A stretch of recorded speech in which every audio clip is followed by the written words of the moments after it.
آپ نے ان کو مجبور کیا علل اعلان عوام کے سامنے ان کو برے القابات سے پکار کر ان پر جھوٹے الزامات لگا کر جس کا آپ کے پاس کوئی ثبوت نہیں ہے۔ آپ نے آج تک کوئی ثبوت نہیں دیا۔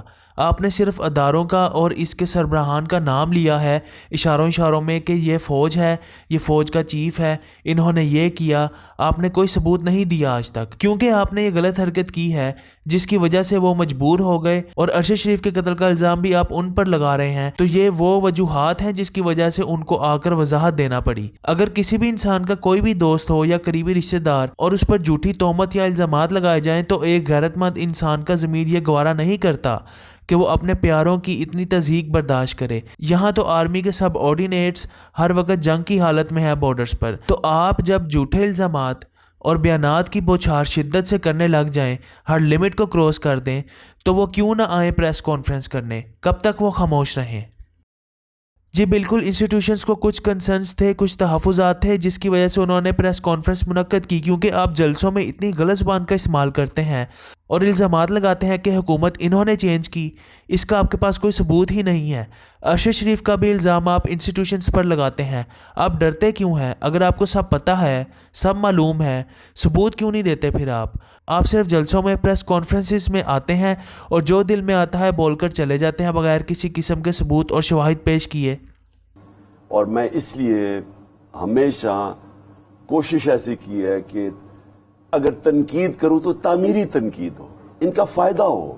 جس طرح آپ اپنے بچوں کی تنقید کرتے ہیں تو تاکہ بچے بہتر ہوں، ان کا فائدہ ہو، اسی طرح میری کوشش یہ رہی ہے کہ میں اس چیز پہ تنقید کروں۔ میں ڈرٹی ہیری پہ کر رہا ہوں۔ آپ کی دونوں باتیں جھوٹی ہیں۔ جہاں تک بات کنسٹرکٹیو اور تعمیری تنقید کی ہے، ابھی جو انٹرویو آپ دے رہے ہیں اس میں آپ بے شک کنسٹرکٹیو اور تعمیری تنقید ہی کر رہے ہیں۔ ڈی جی آئی ایس آئی کا سوال تو یہ تھا کہ آپ جب جلسوں میں جاتے ہیں، لوگوں کے سامنے آپ غلط زبان کا استعمال کرتے ہیں اور تضحیک امیز جملے آپ کی پارٹی لیڈرشپ کی طرف سے جو ادا کیے جاتے ہیں، اس کا ذمہ دار کون ہے؟ اس کا جواب تو آپ دیتے ہی نہیں ہیں کہ آپ ایک دم جلسوں میں غلط زبان کا استعمال کیوں کرنے لگ جاتے ہیں۔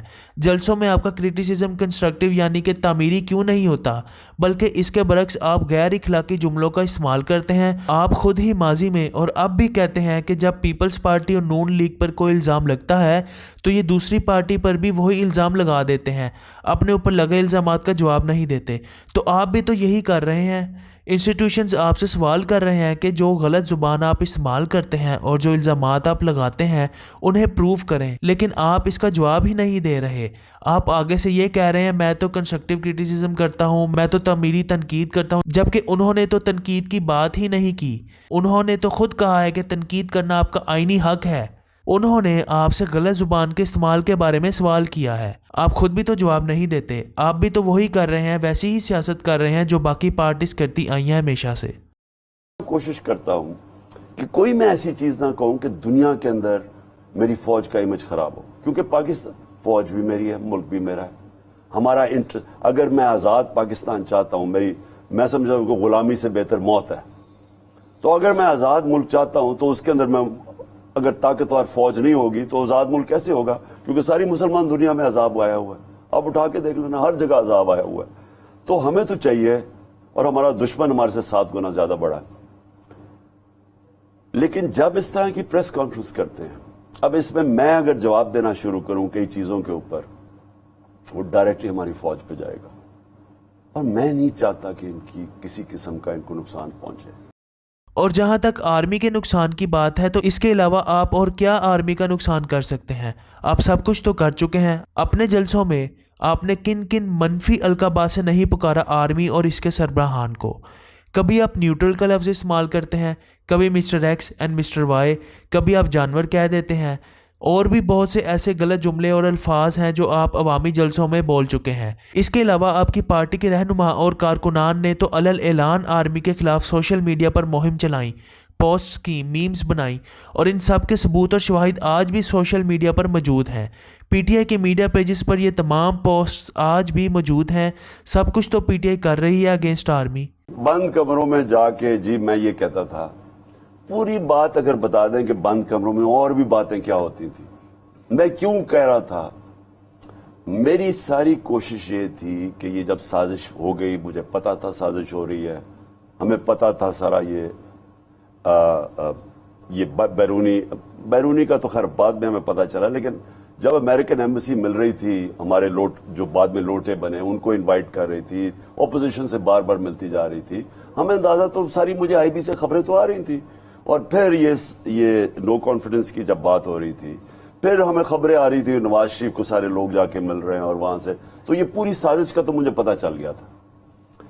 میں نے بڑا پبلکلی میں نے بار بار کہا کہ میں نے جنرل باجوہ کو بتایا کہ اس وقت اگر یہ سازش کامیاب ہو گئی تو اس کا پاکستان کی معیشت کے اوپر ڈائریکٹ نقصان ہوگا اور کوئی سنبھال نہیں سکے گا۔